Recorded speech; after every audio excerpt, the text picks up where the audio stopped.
അസ്സലാമു അലൈക്കും വറഹ്മത്തുള്ളാഹി വബറകാതുഹു. ഓരോ മാതാപിതാക്കളും തൻ്റെ കുട്ടികളെക്കുറിച്ച് ആകുലപ്പെടുകയാണ്.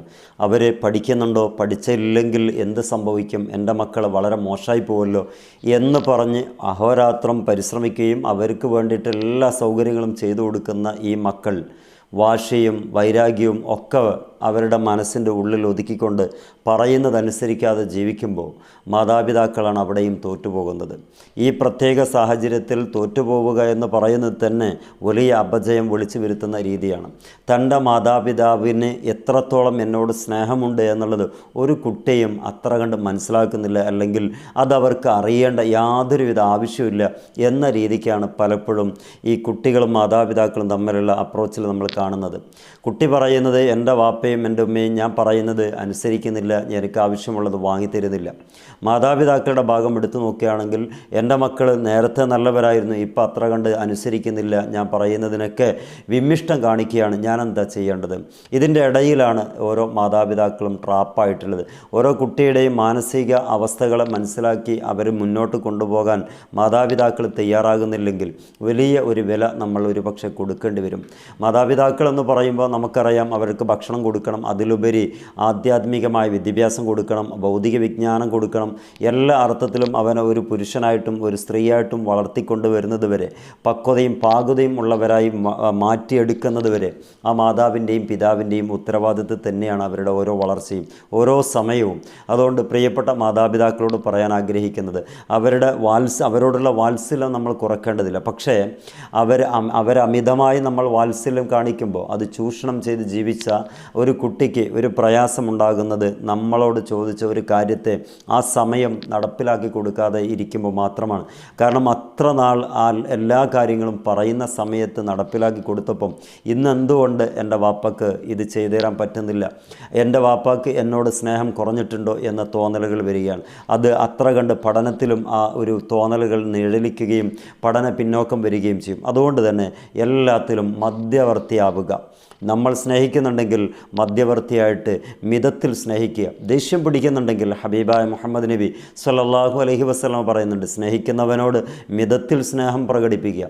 അഥവാ ശത്രുത കാണിക്കുന്നവനോട് അതേ ശത്രുതയിൽ വല്ലാതെ മൂർച്ഛം കൂട്ടേണ്ടതില്ല, മിതമായിട്ട് കൂട്ടുക.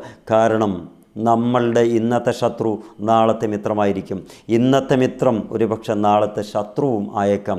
ഇതാണ് ഹബീബായ മുഹമ്മദ് നബി സ്വല്ലല്ലാഹു അലൈഹി വസല്ലമ പഠിപ്പിച്ചത്. അൽ വലദു സിറു അബീഹി എന്നുകൂടി നമ്മളൊന്ന് കൂട്ടി വായിക്കണം. ഓരോ മാതാപിതാക്കളുടെയും ഓരോ രക്ഷിതാവിൻ്റെയും ഓരോ പിതാവിൻ്റെയും രഹസ്യ അന്വേഷകനാണ് അവനവൻ്റെ കുട്ടി എന്നുള്ളത് നമ്മൾ ഓരോരുത്തരും മനസ്സിലാക്കണം. ഇന്ന് കാണുന്ന ലോകത്ത് ഈ പളവളപ്പിൽ നമ്മൾ ജീവിക്കുമ്പോൾ നമ്മൾ അറിയാതെ ഫോണെടുത്ത് പറയുന്നത് പോലും നമ്മുടെ വീട്ടിലുള്ള കുട്ടികൾ അനായാസം ശ്രദ്ധിച്ചുകൊണ്ടേയിരിക്കുന്നുണ്ട്. അതുകൊണ്ടാണ് ഓരോ കുട്ടിയുടെയും രഹസ്യ ചിപ്പുകളാണ്, ഓരോ മാതാപിതാക്കളുടെയും രഹസ്യ ചിപ്പുകളാണ് ആ വീട്ടിൽ വളർന്നു വരുന്ന മക്കൾ.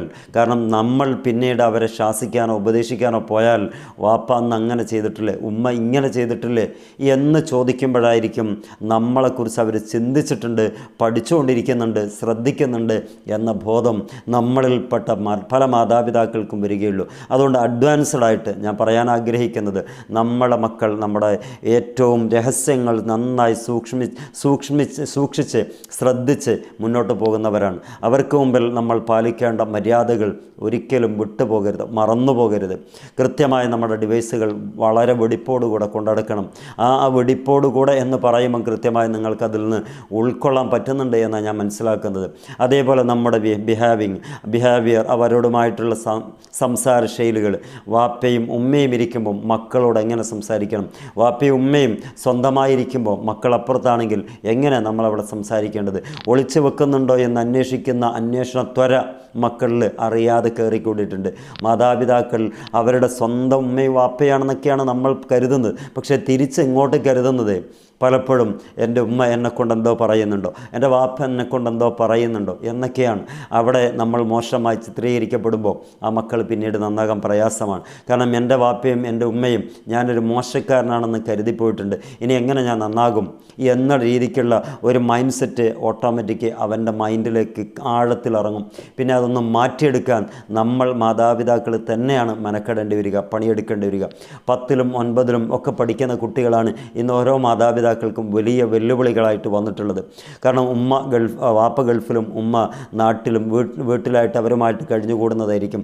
ഉമ്മക്കൊതുങ്ങാത്ത ആൺമക്കൾ, ഉമ്മക്കൊതുങ്ങാത്ത പെൺമക്കൾ, ഇവരൊക്കെ വളരുമ്പോൾ നമ്മളൊന്ന് ആശ്ചര്യത്തോടെ ചിന്തിക്കുന്നുണ്ട്, ഇവരിനിയും വളർന്നാൽ ഞാൻ എന്താ ചെയ്യുക? വാപ്പ ഇവിടെ ഇല്ലല്ലോ, അഥവാ ഭർത്താവ് ഇവിടെ ഇല്ലല്ലോ. ഉമ്മമാരോടൊന്ന് പറയട്ടെ, അവരോട് നല്ല താതാത്മ്യത്തോടെ പെരുമാറുക. അവരുടെ ഉറ്റ സ്നേഹിതയായിട്ട് നമ്മളൊന്ന് കൂടെ നിൽക്കുക. എങ്കിൽ പരമാവധി ഈ നല്ല മക്കൾ നമ്മളെ കൂടെ നിൽക്കും. അവരുടെ വൈബിനനുസരിച്ച് പറ്റാവുന്ന രീതിയിലൊക്കെ നമ്മളൊന്ന് കൂടെ ചേർന്ന് നിന്ന് സംസാരിക്കാൻ ശ്രമിക്കുക. എങ്കിൽ ഇത്തരം തലവേദനകൾ ഒരു പരിധിവരെ പരിഹരിച്ച് മുന്നോട്ട് കൊണ്ടുപോകാൻ പറ്റും. ഒരുപാട് കണ്ണീരൊഴുക്കുന്ന മാതാപിതാക്കളെ നമ്മൾ കാണുന്നുണ്ട്. അവരെയൊക്കെ പ്രശ്നം എല്ലാ അർത്ഥത്തിലും നമ്മൾ കോഴ്സ് പാസ്സാകാറുണ്ട്. ഒരു മാതാപിതാക്കൾ എങ്ങനെ മക്കളോട് പെരുമാറണം എന്നതിൽക്കുറിച്ച് യാതൊരു പഠനവുമില്ല.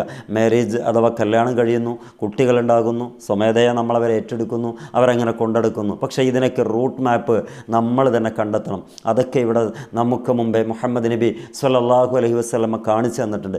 അതെങ്കിലും പഠിക്കാൻ നമ്മൾ ഒരു വേള, ഒരു സമയം കണ്ടെത്തണം.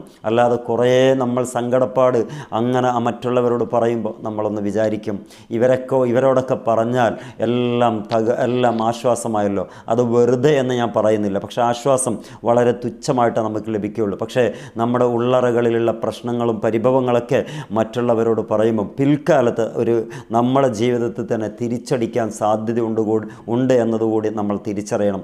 അതുകൊണ്ട് ഞാൻ പറയുന്നു, നല്ലൊരു പാരൻറ്റിങ് നമ്മളൊരു സെഷനായിട്ട് വർക്കൗട്ട് ചെയ്യുകയാണെങ്കിൽ, നിങ്ങൾ കൂടെ നിൽക്കുന്നുണ്ട് എന്നുണ്ടെങ്കിൽ നമ്മളുമായിട്ട് ബന്ധപ്പെട്ട് ഈ ഓൺലൈനായിട്ട് നമുക്കൊരു പാരൻസ് എങ്ങനെയായിരിക്കണം, മാതാപിതാക്കൾ കുട്ടിയോട് എങ്ങനെ പെരുമാറണം, 5 വയസ്സ് 9 വയസ്സ് 13 വയസ്സ് 15 വയസ്സ് പിന്നെ അതിൻ്റെ മുകളിലോട്ട് എങ്ങനെയാണ് ഈ സ്റ്റേജുകളിലൊക്കെ കുട്ടികളോട് നമ്മൾ പെരുമാറേണ്ടതെന്നൊക്കെ കൃത്യമായി നമ്മൾ പഠിക്കണം. പഠിച്ച് കാര്യമായി ഇടപെടുകയാണെങ്കിൽ നമ്മുടെ മക്കളൊക്കെ വളരെ നല്ല പുഷ്പം പോലെ കൊണ്ടെടുക്കാൻ പറ്റും. അല്ലേ?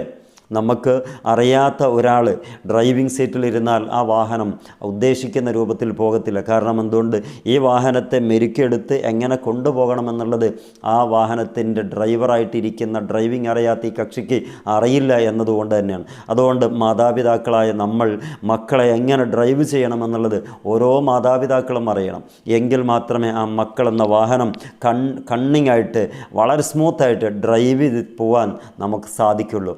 ഓരോ ഘട്ടങ്ങളിലും ഓരോ സാഹചര്യങ്ങളിലും ഓരോ സമയങ്ങളിലും എങ്ങനെയാണ് നമ്മൾ അവരോടുമായി അപ്രോച്ച് ചെയ്യേണ്ടത് കൃത്യമായി നമ്മളത് പഠിക്കുക. അത് പഠിച്ചു കഴിഞ്ഞാൽ വളരെ സിമ്പിളാണ്. ഇത്ര ഉള്ളായിരുന്നോ എൻ്റെ മോനെ ഒന്ന് ഒതുക്കാൻ, എൻ്റെ പരിധിയിലേക്ക് കൊണ്ടുവരാൻ എന്ന് കരുതുന്ന എത്രയോ റിസൾട്ടുകൾ ഒരുപാട് സെഷനുകൾ കൈകാര്യം ചെയ്തപ്പോൾ കിട്ടിയിട്ടുണ്ട്. മാഷാ അല്ലാഹ്, ഒരുപാട് സെഷനുകളിൽ പങ്കെടുത്ത ആരെങ്കിലും, ചില വ്യത്യസ്തങ്ങളായ സെഷനുകളിൽ പങ്കെടുത്ത ആരെങ്കിലും ഈ വീഡിയോ കാണുന്നുണ്ടെങ്കിൽ നിങ്ങളോട് പ്രത്യേകം നന്ദി അറിയിക്കുകയാണ്. 40 ദിവസമെങ്കിലും കണ്ടിന്യൂ ചെയ്യുക നമ്മൾ പറഞ്ഞു വെച്ച കാര്യങ്ങൾ. അള്ളാഹു തൗഫീഖ് ചെയ്യട്ടെ. നമ്മുടെ മക്കളെ വലിയ രൂപത്തിൽ പ്രതീക്ഷ അർപ്പിച്ച് വളർത്തിക്കൊണ്ടുവരിക. നല്ല സ്വപ്നങ്ങൾ അവർക്ക് ഇട്ടുകൊടുക്കുക, കോൺഫിഡൻ്റ് ഇട്ടുകൊടുക്കുക, നല്ല കാര്യത്തിൽ അവരെ പ്രവർത്തന പരതയിലേക്ക് കൊണ്ടുവരിക. അള്ളാഹു നമ്മുടെ മക്കളെയൊക്കെ സ്വാലിഹീങ്ങൾ ഉൾപ്പെടുത്തട്ടെ. അസ്സലാമു അലൈക്കും വറഹ്മത്തുള്ളാഹി വബറകാതുഹു.